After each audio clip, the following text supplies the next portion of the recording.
so what do we got here? 46 Chevy? 46 Chevy. Yeah. Yep, come out of Nebraska.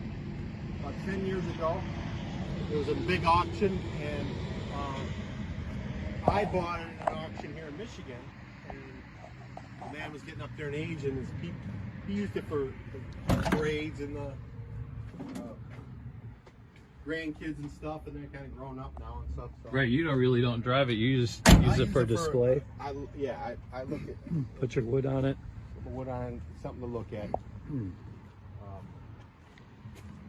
And it runs good. It runs good. It's been completely restored, framed off. Oh, still got the Nebraska plate. Yep. Good tires. Look at that. It's clean.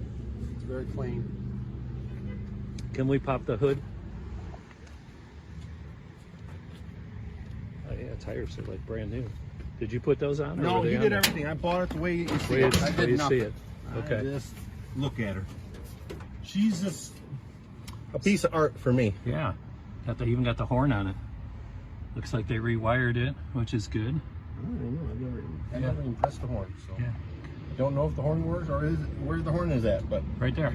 I know where to see it there, but where the button is. Oh, the but, button for it, yeah. yeah.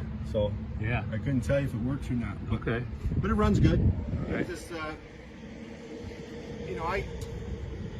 my eye like it. It's done, ready to go. Yeah, it's Just take the stuff off the you can door. And, clean it up, put it in your front of your vegetable stand or whatever. Just oh yeah, that. front of a business, and Yeah. she's